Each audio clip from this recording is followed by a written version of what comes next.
झारखंड में चुनावी डुगडुगी बजते ही झारखंड के जेएलकेम पार्टी ने अपने प्रत्याशियों का नाम घोषणा कर दिया है। अभी हमारे साथ उदय मेहता जी हैं जो हजारीबाग सदर के हैं।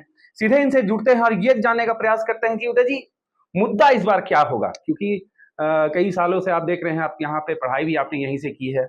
आप कई समस्याओं को जानते हैं, छात्रों की समस्याओं को जानते हैं। तो मुद्दा क्या होगा इस बार? किन मुद्दों के साथ आप चुनाव लड़ेंगे? देखिए, स्पष्ट रूप से जो है कि संपूर्ण झारखंड जानता है कि जेएलकेएम का मुद्दा क्या है। हम लोग स्पष्ट रूप से जो है कि 1932 खतियान के साथ हम लोग आ रहे हैं। हम लोग निरन नीति के साथ आ रहे हैं। हम लोग स्थानीयता परिभाषित करने की बात कर रहे हैं। हम लोग उद्योग नीति की बात कर रहे हैं। हम लोग जो है कि रोजगार नीति की बात कर रहे हैं। हम लोग विस्थापन नीति की बात कर रहे हैं। यही हमारा मुद्दा है और हम लोग इसी मुद्दा के साथ जो है कि चुनाव लड़ रहे हैं। और स्पष्ट रूप से ये मुद्दा नहीं है, ये जन मुद्दा है। इसको लेकर के लगभग कई वर्षों से झारखंड में आंदोलन चल रहा है और हमारा संगठन जो है कि लगभग 2-3 वर्षों से हमारे जितने छात्र जितने हैं सब जो हम लोग सड़क पर उतर करके आंदोलन किए इस मामले में। कई लंबा आंदोलन चला, लेकिन जब महसूस हुआ कि हम लोग सिर्फ और सिर्फ सड़क पर आंदोलन करते हैं, विधानसभा के बाहर आंदोलन करते हैं, लेकिन इसका आवाज अंदर में नहीं गूंजता है। जो अंदर बैठे हैं उनके कानों तक ये नहीं गूंजता है, तो अपना आवाज जो हम लोग सड़क पर बुलंद करते हैं वो आवाज सदन में भी गूंजना चाहिए और इसका जरिया एकमात्र है चुनाव। और इसीलिए हम लोग जो है कि चुनाव में आए हुए हैं। एक चीज और ये जानना था, देखिए ये जो आप मुद्दे बता रहे हैं ये पूरे झारखंड का मुद्दा है, लेकिन स्थानीय मुद्दा क्या होगा? जैसे सड़क, बिजली, पानी, कई सारे मुद्दों पे आपको लड़ना होगा। देखिए, स्पष्ट रूप से जो है कि जो हमारा राज्य का जो मुद्दा है उसके साथ साथ मूलभूत सुविधा अति आवश्यक है। हमारे क्षेत्रीय मुद्दे हैं और हम लोग यहाँ स्पष्ट रूप से जो है कि जो हमारे क्षेत्र के कई मुद्दे हैं जो कार्य नहीं हो पाए, उस कार्य को हम लोग लेकर के आए हैं। आप चीजों को समझने का प्रयास करेंगे। जिस क्षेत्र से हम लोग हैं यहाँ स्पष्ट रूप से क्षेत्र राष्ट्रीय पार्टी जीतते आ रही है, लेकिन ये तय है कि कभी राष्ट्रीय पार्टी आपके क्षेत्रीय मुद्दों को मुखर होकर के नहीं रख सकती। और यहाँ आप जानने का प्रयास करेंगे, हम लोग का आने का एक मकसद है कि ये हजारीबाग छात्रों का हब रहा है और छात्रों का हब यहाँ रहा है। यहाँ जो है कि छात्र यहाँ पढ़ने आते हैं काफी समस्या के साथ। आप खुद देख सकते हैं कि जो हम लोग यहाँ जहाँ रुके हुए हैं इस जगह पर जो है कि ऐसे ऐसे कई जगह है जहाँ छात्र कमरा लेकर के मजबूरन जो लॉज मालिक है उनके द्वारा शिकार होते हैं। तो हम लोग स्पष्ट है कि बहुत बड़ा मुद्दा है कि यहाँ अगर हम लोग छात्रों के लिए जो है छात्रावास का व्यवस्था हम लोग कर पाए। जानते हैं कि SC ST छात्रावास है परंतु उसमें भी सुविधा बहुत बेहतर नहीं है। जो नए छात्र उनको वहाँ जगह नहीं मिल पाता है। तो हम लोग ये चाह रहे हैं कि ST SC छात्रावास वही तर्ज पर OBC छात्रावास हो, जनरल छात्रावास हो, छात्रों का रहने का सुविधा हो। उसके बाद आप ये जानने का प्रयास करेंगे कि यहाँ से आप देखेंगे कि लगभग जब सौरभ सिंह थे उसके बाद उससे पहले भी उसके बाद भी यहाँ बीजेपी का शासन रहा है, चाहे लोकसभा हो, विधानसभा हो, नगर निगम हो और कई चुनाव है जहां उनके ही समर्थक, उनके लोग ही जीतते आ रहे हैं। तो मेरा ये मानना है कि अगर सांसद किसी अन्य दल के हैं तो विधायक किसी अन्य दल का होना अति आवश्यक है और अगर नहीं है तो उसके भुतभोगी संपूर्ण हजारीबाग के लोग हैं।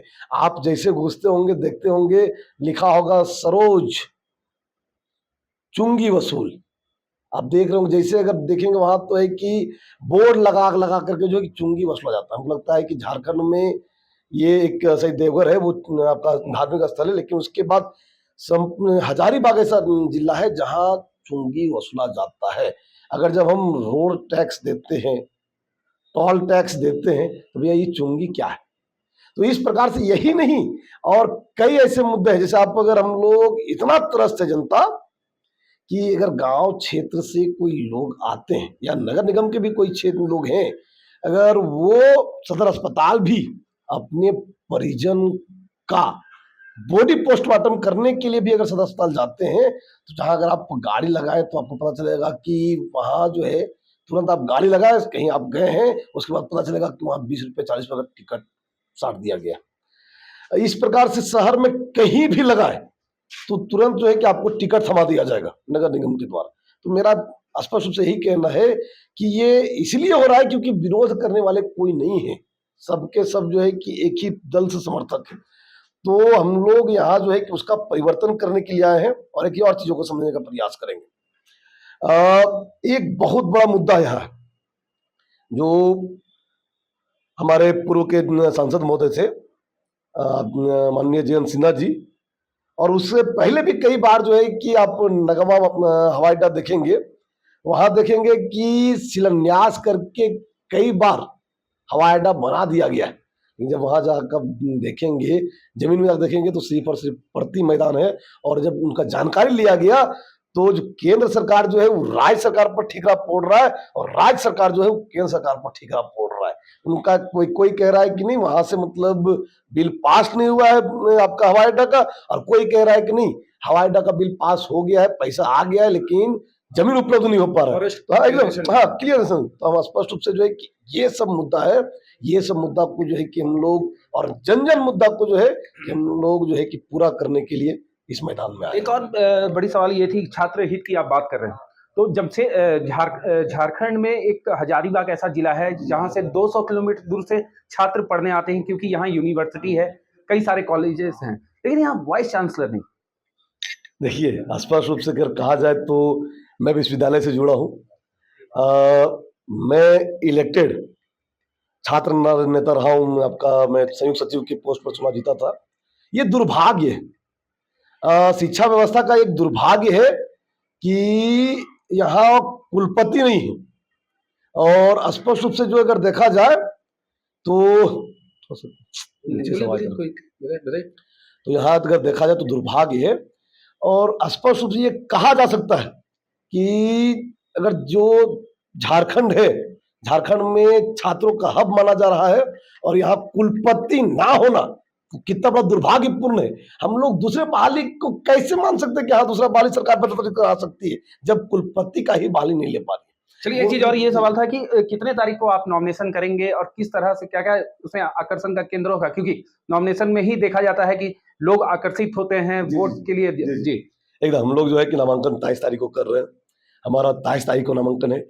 आपके माध्यम से तमाम छात्रों को मैं अपील करता हूं, तमाम दर्शकों को मैं अपील करता हूं, तमाम मतदाताओं को मैं अपील करता हूं कि आप 23 तारीख के नामांकन में जरूर से जरूर पहुंचे।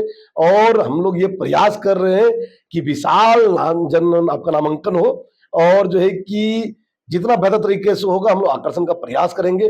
कल एक साथी मिले थे हमारे, वो बोले हैं कि हम लोग पूरे शरीर में पेंट करके जो है कि टाइगर जयराम महतो जी का फोटो, हमारा फोटो और हमारा चुनाव चिन्ह जो है कि पेंट करके आएंगे। इस प्रकार से कई और कार्य रहेंगे जो आकर्षक रहेंगे, और हम लोग परसों जो है कि नामांकन कर रहे हैं, और हमारे नामांकन में सुप्रीमो जयराम महतो जी का आगमन होने की संभावना है।